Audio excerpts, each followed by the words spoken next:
अस्सलाम वालेकुम गाइज़, आज की वीडियो में हम मिथ ऑफ डेडलेस को स्टडी करेंगे जो कि एक ग्रीक मिथ है।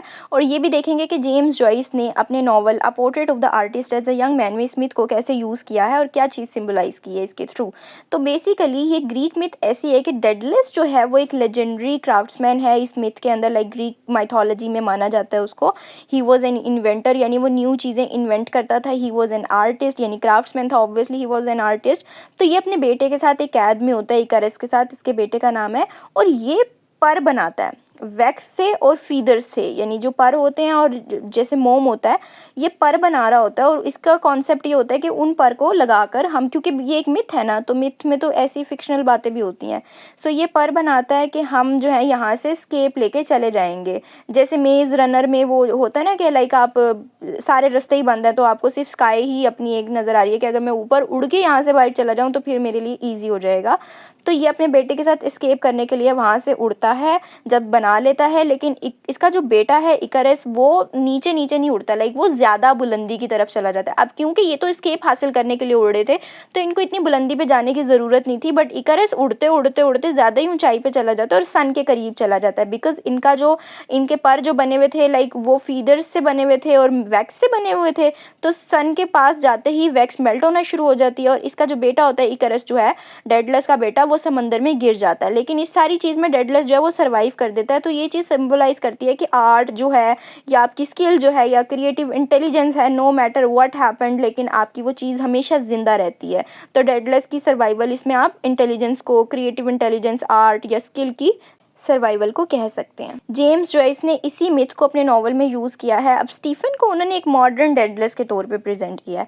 स्टीफन डेडलेस जो है वो डेडलेस की तरह ही चाहता होता है कि उसको भी इम्प्रिजमेंट से उसको एस्केप हासिल करना है। और वो फिजिकल एस्केप नहीं था उसका, यानी वो लोग तो फिजिकली वहाँ से अपनी इम्प्रिजमेंट से बचना चाहते थे। इसको स्पिरिचुअली, रिलीजियस बेस्ड जो था, पॉलिटिकल और सोशल, ये बहुत ज़्यादा खुद को कैद महसूस करता था आयरलैंड के अंदर। तो ये उन सब चीज़ों से एस्केप हासिल करना चाहता था। जैसे डेडलस अपने प्रिजन से चाहता था कि मैं बाहर चला जाऊँ अपने बेटे के साथ, ये यहाँ पे खुद चाहता था कि मैं आयरलैंड से चला जाऊँ। बिकॉज इसके जो सारे बिलीव्स थे वो सब के सब कॉन्ट्ररी आ रहे थे आयरलैंड के बिलीव्स के साथ। अब जैसे डेडलस के विंग्स थे और उसने उसको उड़ा के वहाँ से एस्केप लेने में उसकी मदद की, इसी तरह से स्टीफन डेडलस ने कोई पर तो नहीं बनाया, बट उसके हैंड्स के थ्रू उसने आर्ट कंपोज की, उसने राइटिंग्स कंपोज की और उनकी वजह से वो एक विंग टाइप बन गए कि उसको अपनी फ्रीडम मिल गई।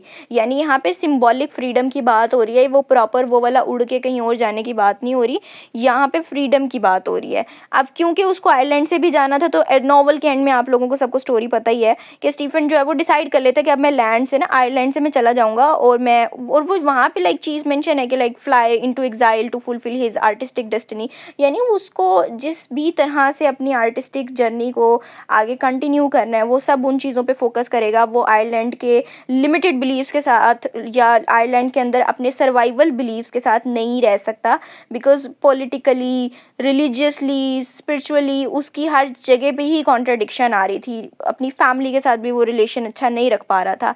अब ये जो सारी मिथ है ये एक सिंबल ऑफ रिस्क और सेक्रीफाइस भी है, बिकॉज जैसे इकारस ने पर के साथ उड़ा और वो सूरज के करीब चला गया, तो स्टीफन ने भी अपने लाइक अपनी चीज़ों को रिस्क किया। लाइक उसने अपनी फैमिली को रिजेक्ट किया, चर्च को रिजेक्ट किया, यानी जो उसको पढ़ाया जा रहा था, जो क्रिश्चियनिटी थी या जो सोसाइटी उसको टीच कर रही थी, पॉलिटिक्स में जो भी सिचुएशन थी, स्टीफन डेडलस को वो सब चीज़ें जो हैं वो नहीं समझ आ रही थी। तो इकारस ने भी क्या किया कि वो सूरज के करीब चला गया, उसको नहीं जाना था। और स्टीफन ने भी ऑल्सो रिस्क किया।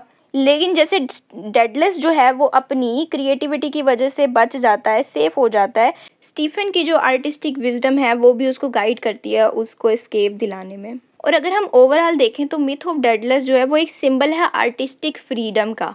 बिकॉज नॉवल का नेम भी अगर आप फोकस करें ना तो उसमें भी फ्रीडम की कहीं ना कहीं बात हो रही है। और पूरा ये बिल्डिंग्स रोमन नॉवल है तो आपको स्टोरी पता चलती है। स्टीफन डेडलस जो है वो, आप इसे जेम्स जॉयस की अल्टर ईगो भी कह सकते हैं, जो ईगो उनको कह रही है कि उड़ जाएं, मतलब लाइक एस्केप ले लें beyond the limitations of his world. यानी आपको एक एरिया या आपको एक कंट्री जितना भी लिमिटाइज कर रहा है, आप उन लिमिटेशन से परे जा सकते हैं अगर आप अपनी क्रिएटिव इंटेलिजेंस पे बिलीव रखते हैं। जैसे विंग्स को फिर पोर्ट्रे हो गया वो एज एन इमेजिनेशन और क्रिएटिविटी।